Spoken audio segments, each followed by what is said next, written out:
Às vezes, a gente que já está com os cabelos brancos, né, foi superado em muitas áreas do conhecimento. Mas eu não sei o que ficou na semana passada do estudo nosso, sobre ansiedade. Então, só para situar o estudo, né? A gente viu que a ansiedade é resultado de um recurso que Deus nos deu, certo? Todos nós temos a possibilidade, graças a Deus, de ter a ansiedade, porque a ansiedade ajuda a gente a superar os problemas. Por exemplo, se eu não tiver um pouquinho de ansiedade quando fazer uma entrevista de emprego, aí eu vou de qualquer maneira. Mas quando eu penso que eu tenho que enfrentar um momento diferente, eu me preparo, eu sinto uma sudorese, eu sinto que tem que vestir determinada roupa, eu fico ansiosa ou ansiosa com o trânsito, se vai estar muito complexo para a gente chegar lá. Então, a ansiedade permite a gente se adequar ao ambiente que a gente tem que enfrentar. Também, ela nos prepara para enfrentar grandes problemas, certo? Mas a gente viu que, apesar de ser parte do nosso organismo, ela nos ajuda a vencer problemas e ajuda também a aumentar o nosso sofrimento pelos momentos que a gente vai enfrentar e nos paralisar. Então, todos nós temos ansiedade, todos nós temos que aprender a conviver com a ansiedade, sabendo que faz parte do mecanismo de defesa, de ataque, quando temos problemas. E a gente viu no papelzinho que a gente recebeu na semana passada, os principais textos bíblicos que tratam do assunto. A depressão é relacionada ao que já passou. Quando eu fiz o meu curso de psicologia, há muitos anos atrás, a ansiedade produzia neuroses, né? E o passado produzia depressão. Atualmente, o estudo avançou com a neuropsicologia, neurolinguística, um montão de coisa. O avanço do conhecimento do nosso cérebro permitiu ver que a gente se deprime não só pelo que aconteceu, mas por alguma doença que afetou o nosso organismo ou está afetando, tá? E a gente tem que cuidar da depressão, não simplesmente pensando na armadilha do tempo. O pastor Elias, há poucos dias, mencionou que o tempo traz duas armadilhas, né? Uma do futuro e outra do passado. E quando a gente fica preso ao passado, a gente não vive o momento presente. E se a gente fica ansioso com o momento futuro, também não vive o presente. Então, a gente tem que aprender a reconhecer e buscar os recursos necessários para a sobrevivência nossa, certo?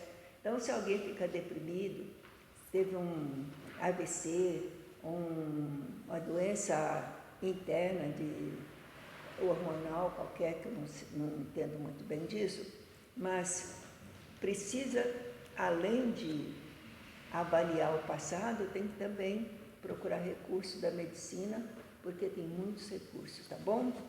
Então, sobre depressão, a gente não tem muito o que falar, mas os médicos têm descoberto, né, as doenças neurológicas, câncer cardíacos e outras coisas mais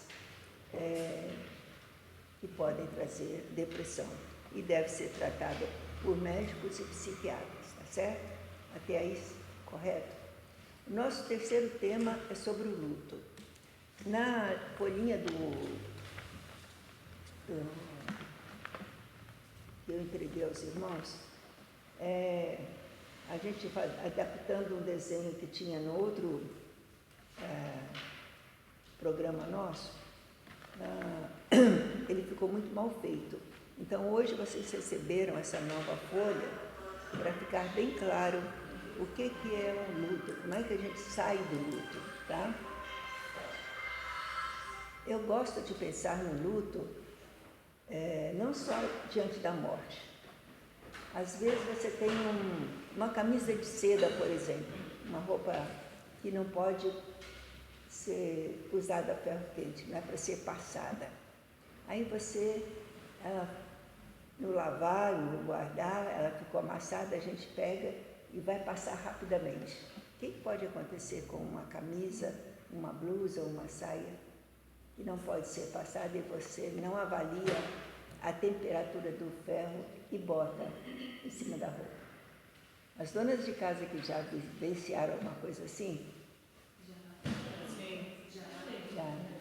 E a gente fica triste, fica com a raiva danada, certo? A gente leva um choque, mas eu precisava dessa roupa e aconteceu isso. Então, pequenas coisas que a gente perde pode trazer uma situação de luto. Quando a gente pensa em luto, pensa na morte. E o luto da morte, ele é muito importante e todos nós vamos passar pelo luto da morte. Morre alguém nosso querido, a gente passa por luto. E quando a gente também está na expectativa da nossa morte, também a gente sofre o luto por antecipação. Toda vez que a gente fica doente ou está convivendo com uma pessoa gravemente enferma, a gente sofre por antecipação daquela perda que vai acontecer.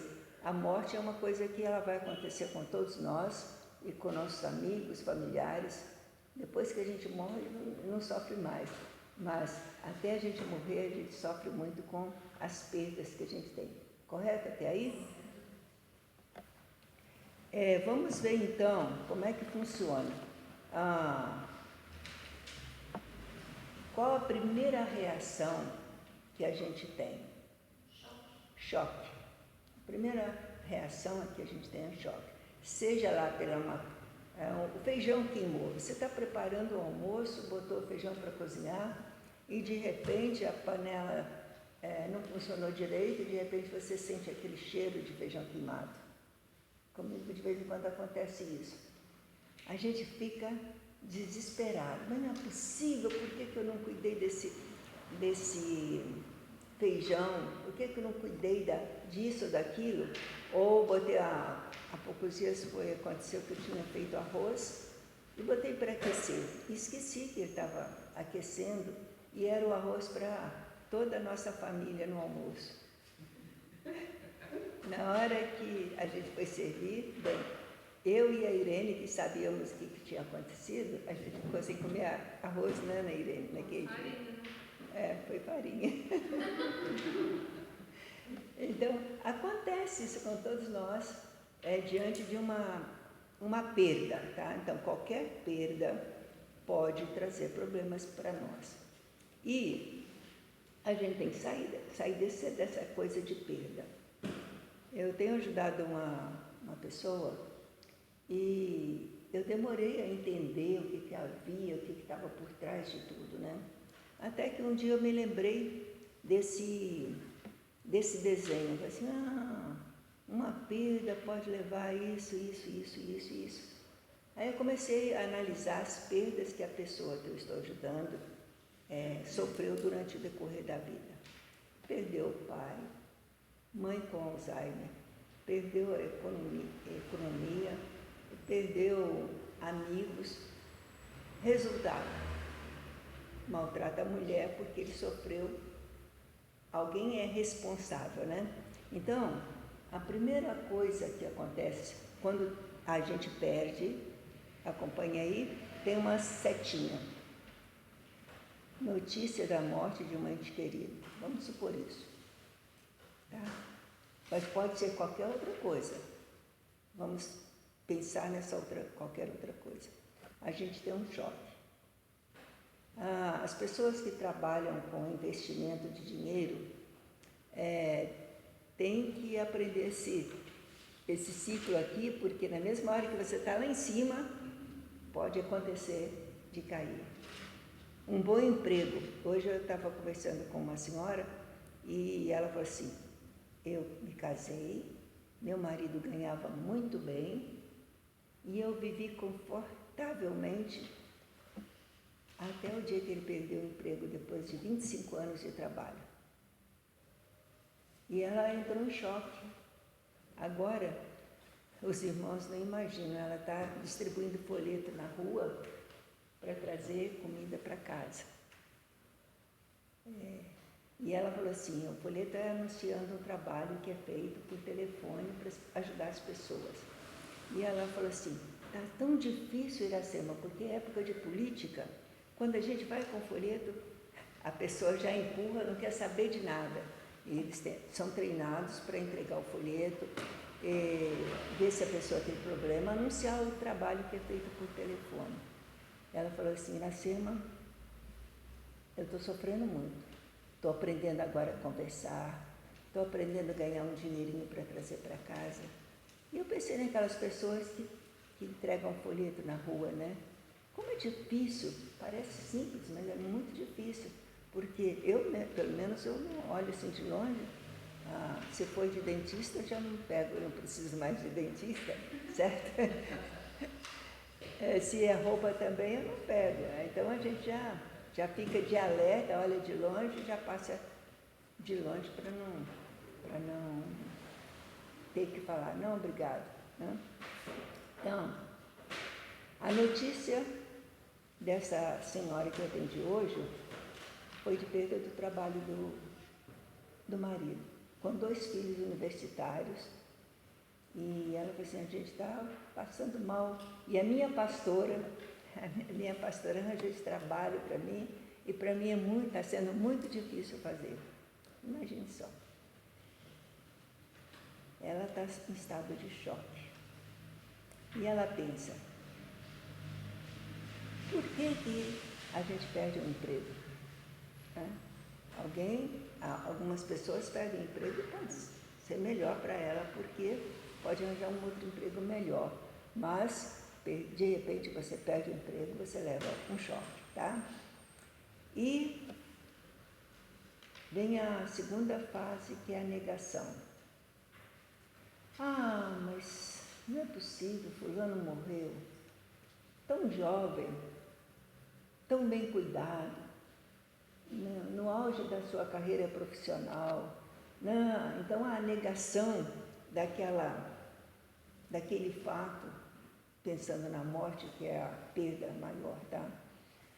A gente, às vezes, que vai em velório, a gente vê algumas pessoas sofrendo muito diante do cadáver que está lá sendo velado. Chora, chora, chora. Aquele momento é um momento de negação, não é possível. O que aconteceu para ele estar aqui desse jeito? Ele não morreu, olha só, não está quente. Eu já ouvi essa frase várias vezes. Não morreu não, está quente. Alguém já ouviu isso? Alguém já ouviu o familiar conversando com o morto como se ele estivesse ouvindo? Né? Aquele momento é um momento da negação do acontecido. Tá? E é um momento muito ruim, porque você tem que compreender por que fulano morreu. Né? Quando minha mãe faleceu, a gente sabia que o médico tinha dado ela 3 meses de vida. Mas ela passou os 3 meses, já estava no 6º mês de vida, aliás, no 9º mês de vida, e de repente ela tomou a injeção, começou a tossir e morreu, estava cheia, rodeada de amigos. E eu fiquei muito chateada, né? O que foi que aconteceu? Foi a injeção que foi dada, trocada, né? A gente culpa o médico que passou a injeção que não podia, culpa o enfermeiro que foi em casa aplicar a injeção, culpa, a minha irmã se sentiu tão culpada porque ela não podia fumar. O médico falou assim, olha, a partir de hoje a senhora não fuma mais. E ela passou a chupar bala. Minha irmã que cuidava dela, comprava bala e ela tinha que chupar bala toda hora. Um dia ela falou assim, olha, hoje eu não quero chupar bala não, hoje eu quero um cigarro.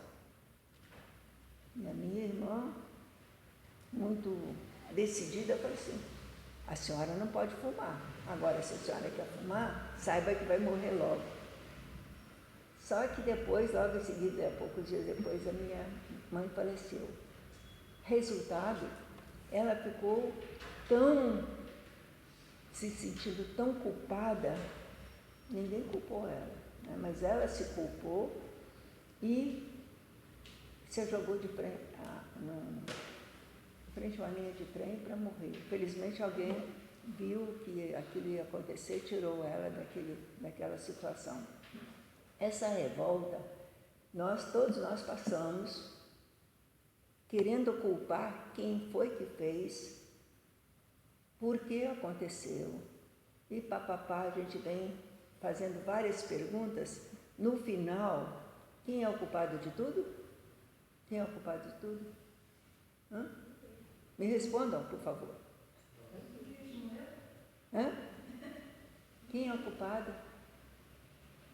É Deus, né? Recai pobre do Senhor, que fica ouvindo essa lamentação toda e no final, foi Deus que quis.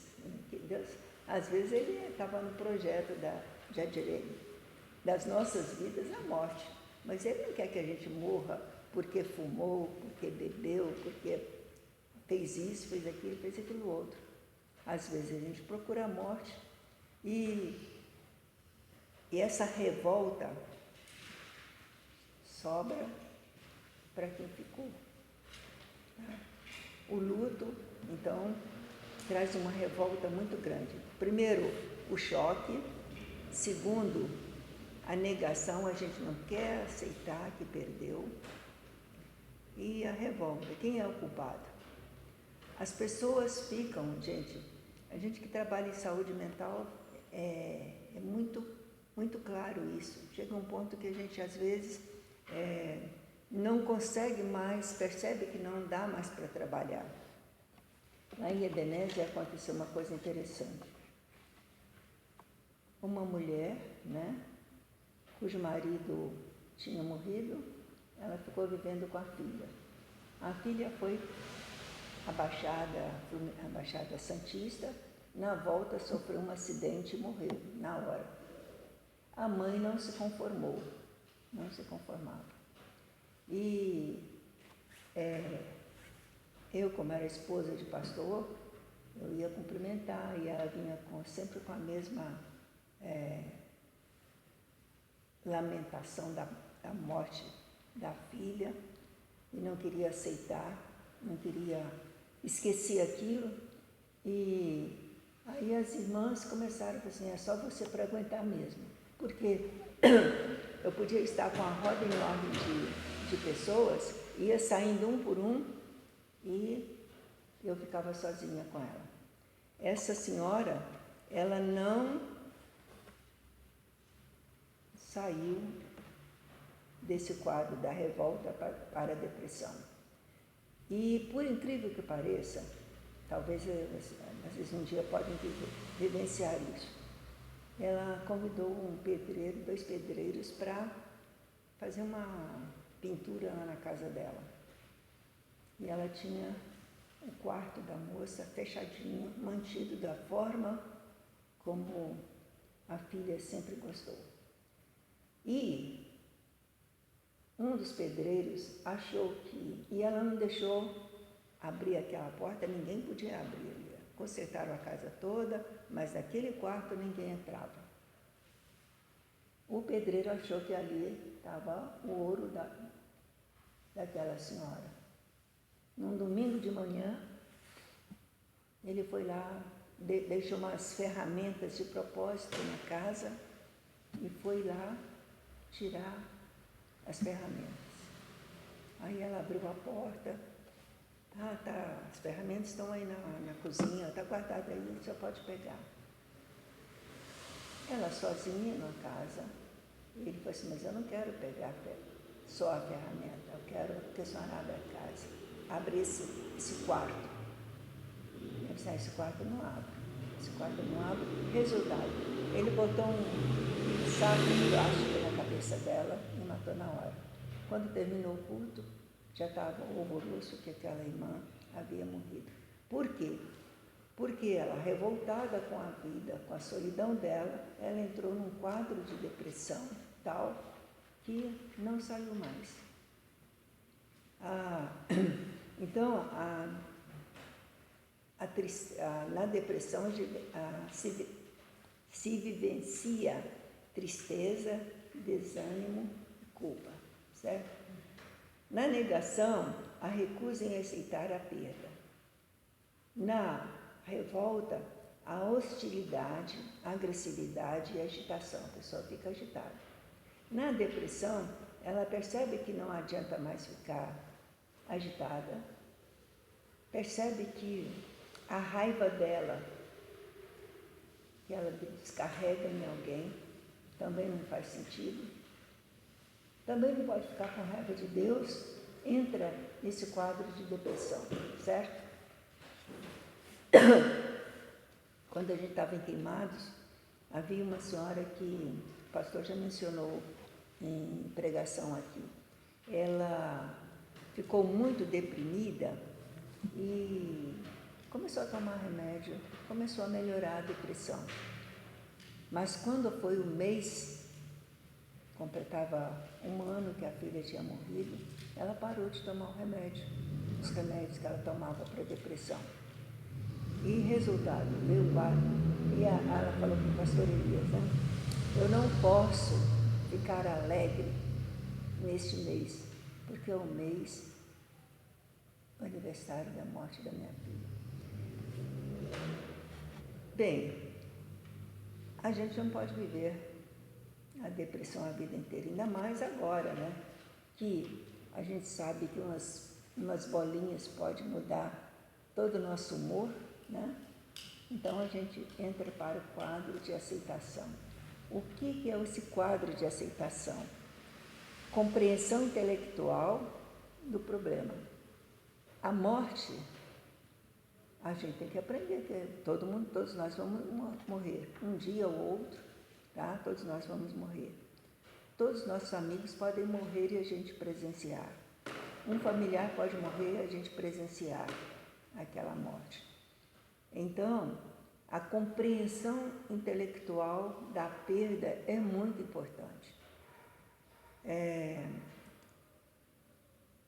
Hoje também estava falando para uma senhora que espalha folhetos, e ela está com muito medo do filho dela, que se corta, está fazendo engenharia química numa universidade federal, tem tudo para ser feliz, mas está deprimido, vai para psiquiatra, melhora, não melhora, melhora, não melhora.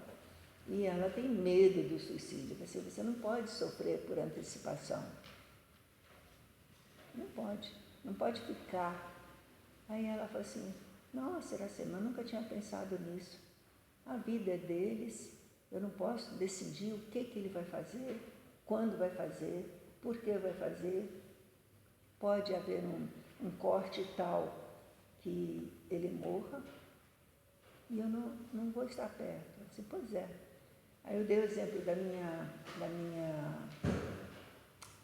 como é que chama? Sogra. A minha sogra recebeu a notícia que o filho dela tinha botado uma corda no pescoço e morreu. E eu, naquele culto de velório, eu ficava olhando para ela tão magrinha, tão sofrida. E ela chorou, ela sofreu, mas ela teve que aceitar a morte do filho. A gente aceita porque tem outras coisas, tem um montão de filhos para cuidar, para fazer, muito trabalho. Entra na fase da aceitação. quando a gente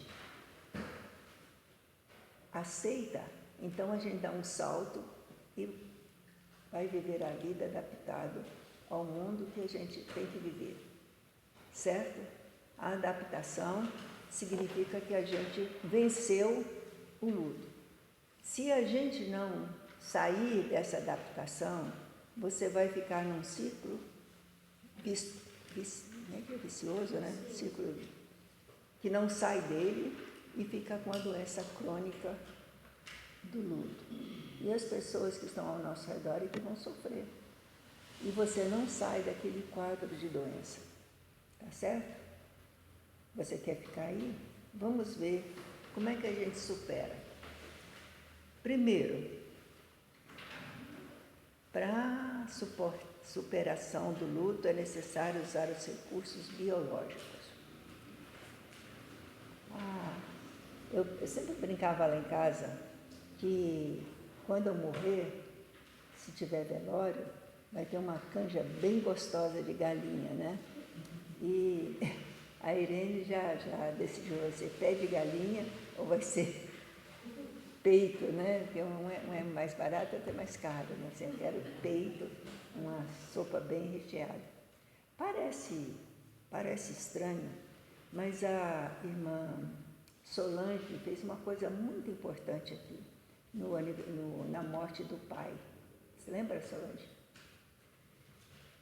As pessoas vieram de longe para o velório e ela me perguntando, onde é que eu posso arranjar um almoço suculento para essas pessoas aqui? Eu me lembrei de uma casa de alimentos que tem na rua onde eu moro.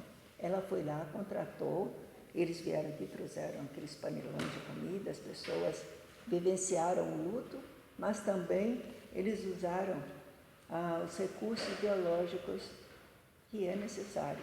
Então, quando você perde alguma coisa, independente da causa do luto, você precisa usar os recursos biológicos. O primeiro dele é alimento, tá? A mamãe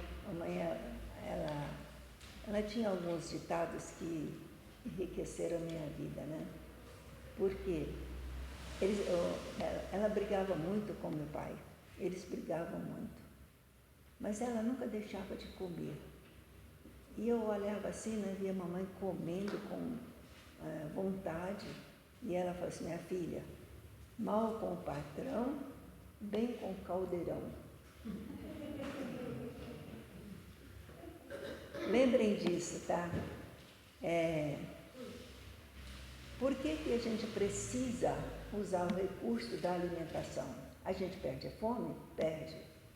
Mas precisamos nos alimentar com aquilo que está disponível, tá?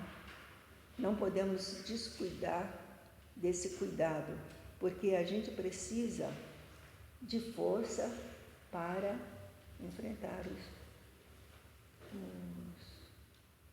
problemas que vêm no futuro, tá? Então, os recursos biológicos são necessários, independente da causa do luto, que seja a briga com o marido, que seja a criança que vai mal na escola, seja lá o que for, a gente tem que cuidar da nossa saúde, tá?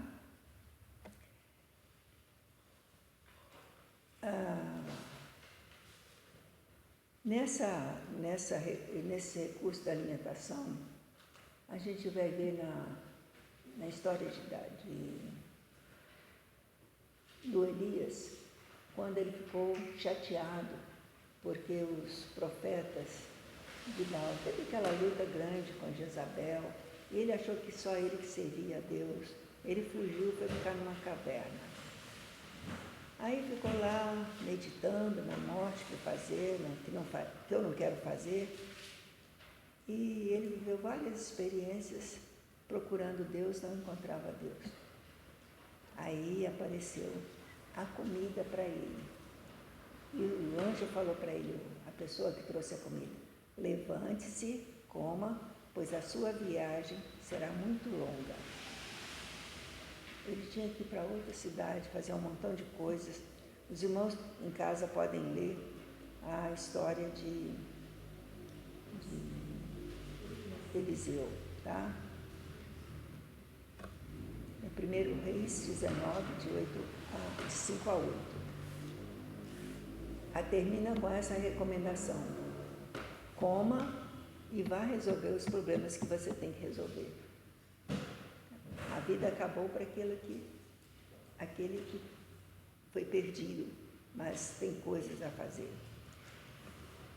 Item 2. Então, a primeira, nos recursos biológicos, está descansar e comer, se alimentar, pensando que temos coisas a resolver. No item 2, para a superação do luto é preciso usar os recursos provenientes da solidariedade humana. Normalmente a pessoa foge, não quer conversar com ninguém, não quer falar com ninguém e não quer a presença de ninguém também. A pessoa quer ficar sozinha. Mas, será que esta é a forma da gente resolver o luto? Em João 11, que conta a história da doença de Lázaro e da ressurreição, a gente pode ouvir palavras agressivas. Marta falou: o senhor não estava aqui? Foi avisado que Lázaro estava doente, o senhor não fez nada para resolver o problema, agora vem aqui perturbar a gente.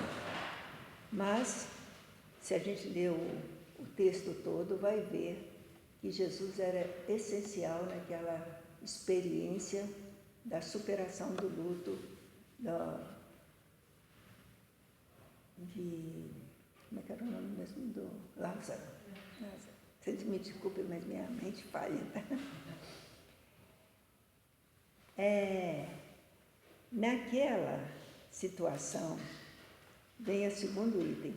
A pessoa enlutada precisa aceitar a companhia amorosa dos irmãos e amigos. A pessoa enlutada não deve enfrentar a sua dor em isolamento. Enquanto o enlutado quer ficar sozinho, ele tem que perceber que as pessoas que estão ao redor não estão ali para acusar, mas estão simplesmente para ajudar, tá? O isolamento, então, é altamente prejudicial. A pessoa enlutada precisa expressar os seus sentimentos, precisa chorar, precisa gritar, precisa rolar no chão.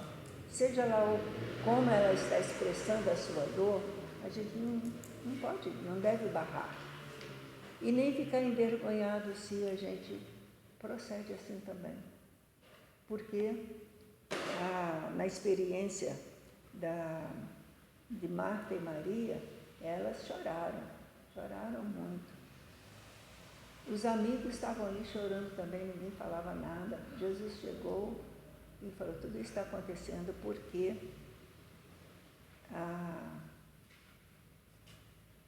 era necessário. Ele foi acusado. Se você estivesse aqui, ele não teria morrido.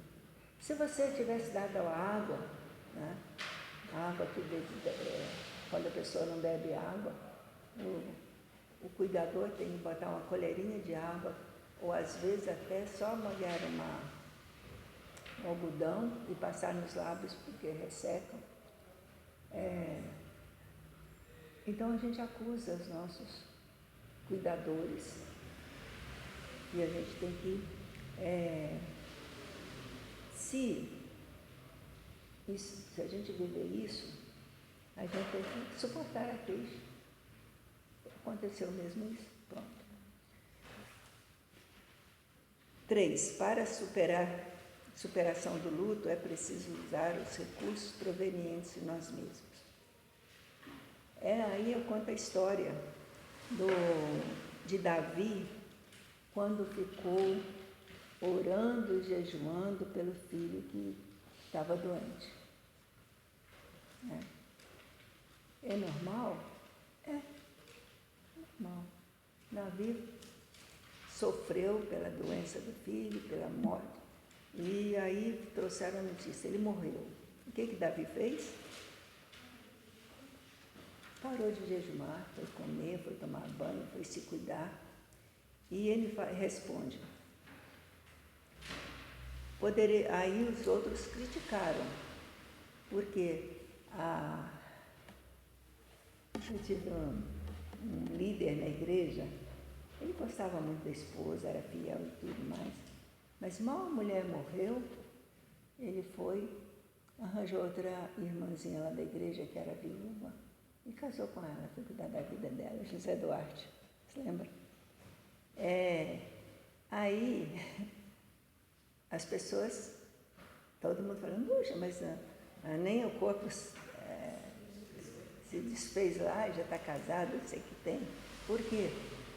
Antigamente se usava uma faixa preta, né, para dizer que, ou a roupa preta, para dizer eu estou de luto, e quando tirava a roupa preta, ficava uma faixa ainda por determinado tempo, para mostrar que a gente está de luto, que a pessoa está de luto.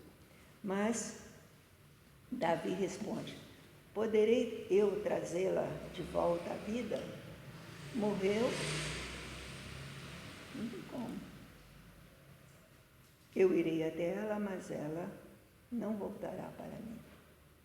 Essa consciência que o morto está descansando, cumpriu a tarefa dele e foi para outro patamar da morte que a gente não conhece, é muito importante. Então a gente aprende com Davi. Eu irei para ela, mas ela não voltará para mim. Aí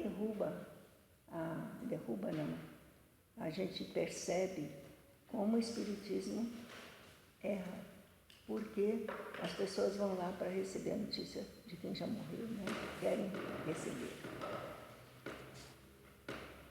Podemos usar o recurso da reflexão sobre a perda. Por que aconteceu isso? Em que eu posso tirar vantagem disso? Em que Deus quer me ensinar?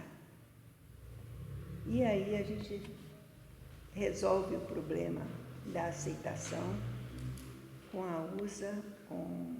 uma aceitação intencional. Não é que que a pessoa parou de sofrer pela morte do outro, mas eu tomo a decisão intencional de prosseguir a minha vida. Entende? Nesse ponto aí, Irene, vê se está passando muito da hora, tá? Nesse ponto aí, a minha experiência com luto foi terrível. Morreu o pai, morreu irmãos. Eu sofria, mas não sofri tanto quando eu perdi um bebezinho de 3 meses, né? Não tinha feito 3 meses. Por que eu sofri? Primeiro, porque ele tinha morrido. E todo mundo dizia, mas esse menino é o mais bonito de todos. Era um moreninho realmente, assim, lindo, não era o pastor André, mas era lindo o bebezinho. E eu tinha decidido, eu tinha 4 filhos esperando o 5º. Quando estava esperando o 5º, só que em 6 anos de casado eu tive 5 filhos.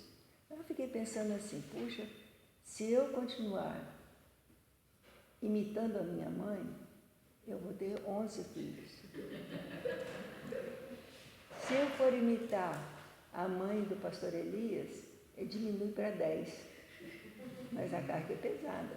E eu tinha sonhos, então, só de pensar em usar pílula, eu entrava em pânico.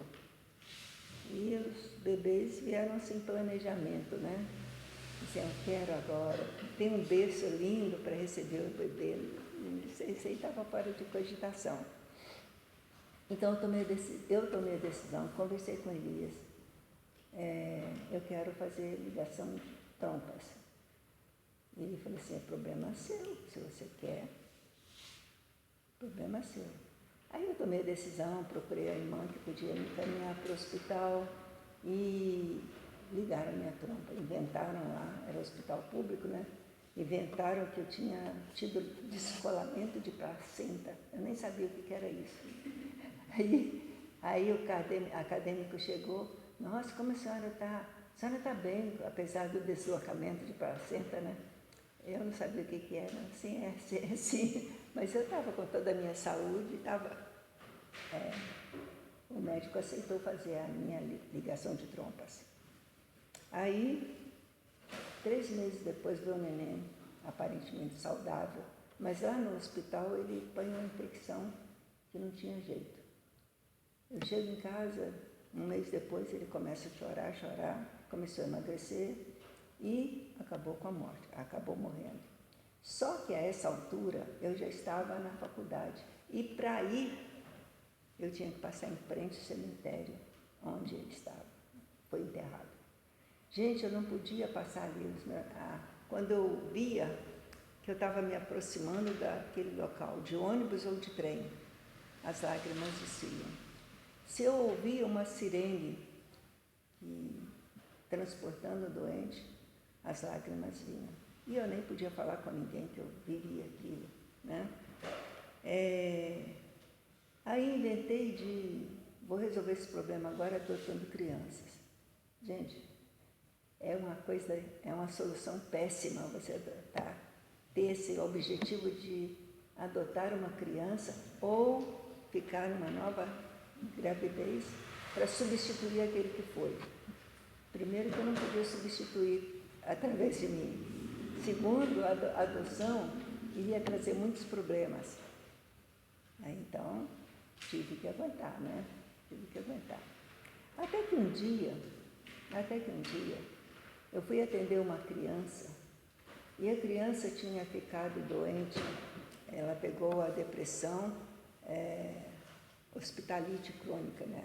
Uma criança que fica internada há muito tempo. Naquela época as crianças não tinham a companhia da mãe, ficavam isoladas. E eu pensei, o Senhor teve piedade de mim. Eu não tinha condições de tomar conta de um filho doente. Eu ajudei aquela senhora e tudo, mas naquela situação eu percebi que Deus tinha coisas para eu fazer e eu aceitei intencionalmente. É lógico que eu ainda me lembro. Se ele fosse vivo, estaria fazendo 50 anos ou 51, sei lá. Mas a saudade ficou, mas eu tive que decidir intencionalmente superar aquele luto, porque eu não podia ficar chorando a vida toda. Eu trabalhando com crianças com problemas, era um ambulatório de psiquiatria. Aí, o pastor Elias, acho que ia falar alguma coisa, né? Foi combinado. Então venha cá. Mas termina aí que eu quero fazer um comentário. Não, porque depois dessa aceitação vem o livre-arbítrio. O que significa isso? Que eu posso decidir, eu tenho a liberdade como pessoa, Deus me dá a liberdade de eu ser neurótica, ansiosa a vida inteira. Eu posso decidir ficar deprimida a vida inteira.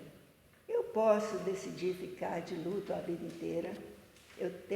Deus me dá a liberdade de viver a vida com esses problemas todos. Só que, quando você decide assumir qualquer quadro desses, você vai ser um peso para alguém que está ao seu lado. Entende? Eu posso assumir, mas eu vou ser um peso.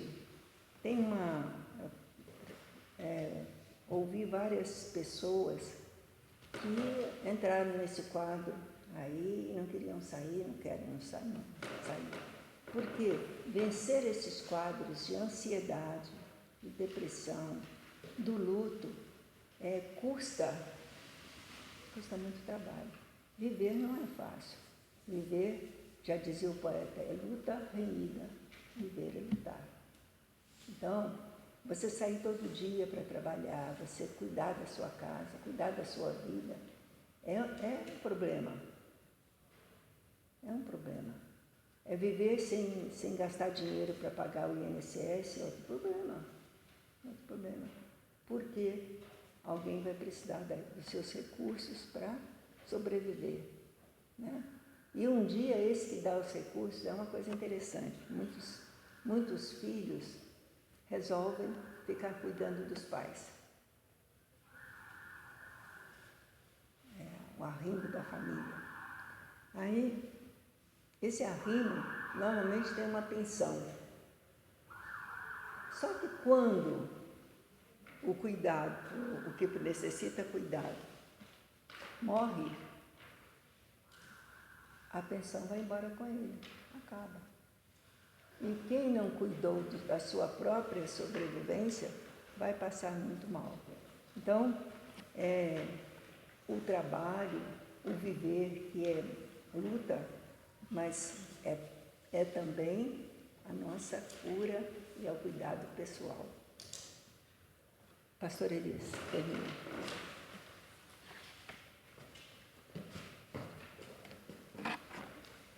Irmãos, boa noite para quem eu não cumprimentei. O trabalho sobre morte, os estudos sobre morte, nós começamos fazendo quando estávamos na faculdade, frequentamos um curso de tanatologia.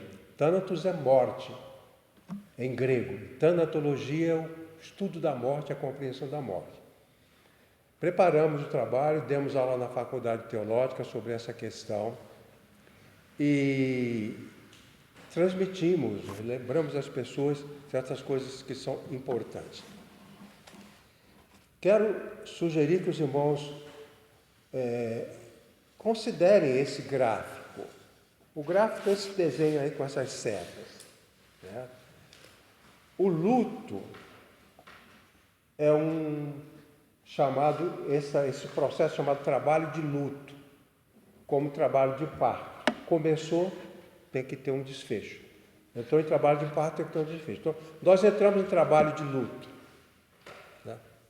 No parto, tem o último período, é chamado período expulsivo, é quando o neném é expulso e aí está resolvido o problema. Então, no trabalho de luto, nós podemos ter acidentes, ter problemas. O parto pode ser normal, a criança sai com saúde e a mãe está com saúde. Mas pode acontecer problema, o feto, a criança morre ou a mãe morre. Certo? Então, esse gráfico ele é muito importante. Certo? O choque é a notícia. É um estado de perplexidade. Você ouve a notícia que a pessoa morreu e você entra num estado de perplexidade. Em seguida, a negação. A negação é assim, não caiu a ficha. Só isso. Quer dizer, dentro da pessoa a ficha não caiu. Ela não... E às vezes a gente vê isso no próprio culto fúnebre, na própria reunião fúnebre. Quando, às vezes, a pessoa que perdeu o ente querido não reconhece que perdeu, não cai a ficha. A pessoa está feliz. Se você encontrar num velório uma pessoa feliz, ela não cai a ficha. Ela está numa boa, cumprimentou todo mundo, ela ri, mas ela está no fado de negação, que é dentro dela, do coração dela, aquilo não aconteceu. Então ela se comporta de forma estranha. Mas isso tem preço. O culto fúnebre é terapia. A finalidade de nós reunirmos pessoas para um culto fúnebre é para a cura do nosso luto. Por que a gente tem o costume de colocar um pouco de cal em cima do caixão? Já viram isso? Já viram? Por quê? Cal é uma substância que destrói o corpo. Quando a viúva coloca cal no corpo do marido, ela está dizendo, você acabou, você vai ser digerido pela cal. Então, a aceitação, foi embora, morreu, acabou. Um pastor nosso conhecido, ele ficou viúvo e passou um tempo e ele se arranjou uma noiva, ficou noivo e casou novamente. A noiva contou o seguinte: quando eles entraram no quarto deles para a lua de mel, a parede estava cheia de pôsteres da falecida.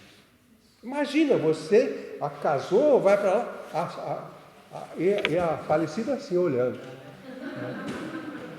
Luto patológico. Esse homem, esse pastor, um tempo depois, novamente, que a primeira morreu no acidente, ele bateu o carro. E nesse segundo acidente, ele caiu no rio. Então essa segunda também Ele se salvou. bom, claro. A segunda também morreu. O luto é um trabalho, é um processo de luta. Então, você tem o choque, tem negação e revolta, normal. Depois tem a depressão. Aí você fica com tristeza, chora, lamenta. Depois tem que ter a aceitação. A aceitação é esse processo, essa fase, quando nós entramos em paz, ficamos bem, mesmo pela perda.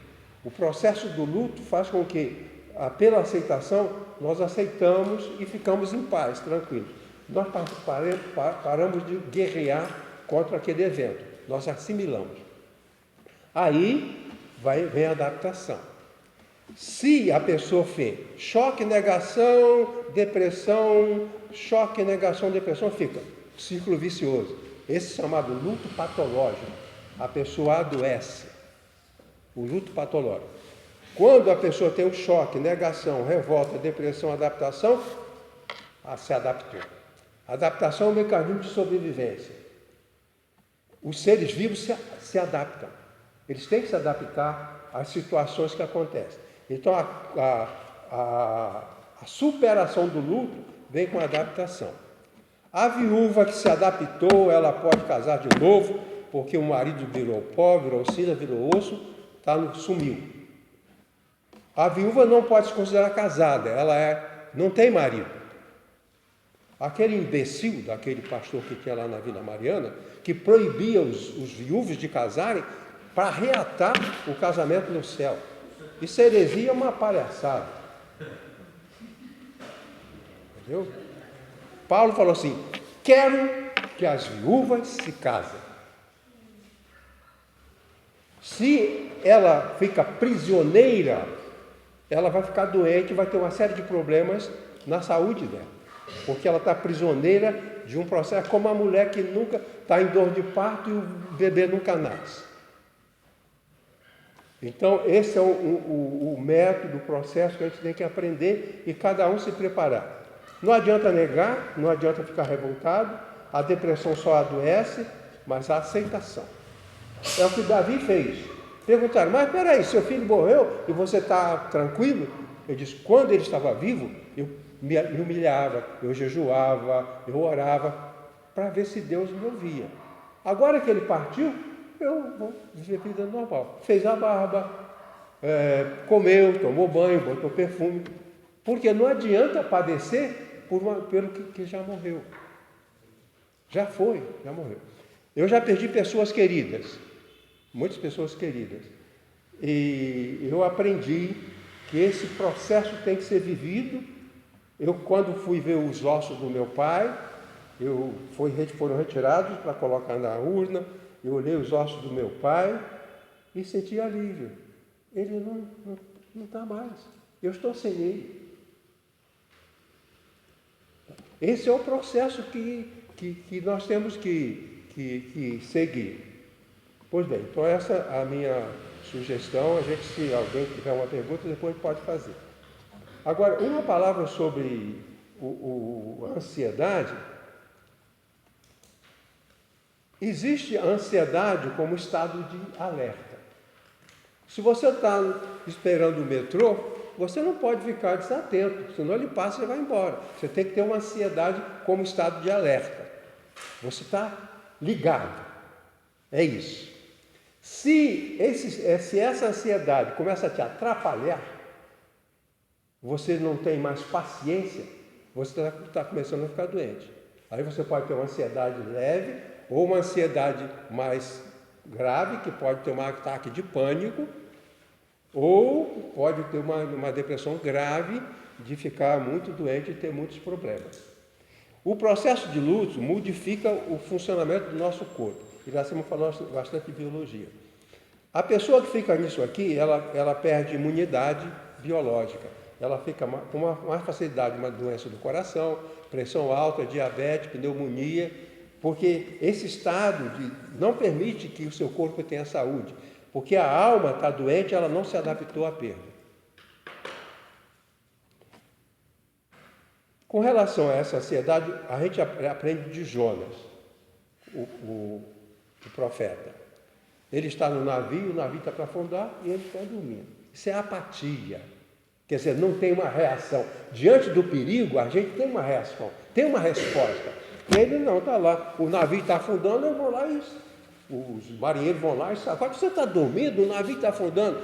Então a gente não pode ficar dormindo com o navio afundando. Então tem que haver um estado de alerta, tem que haver um nível de ansiedade. Isso que nós temos que assim fazer. E é uma coisa muito interessante refletir sobre isso. Ok? Era só isso que eu queria dizer. Obrigado. Essa arte, né? Vocês podem cortar a arte aí e colar na capa da Bíblia, porque a gente vive muito esse momento, tá bom? Nós agora iríamos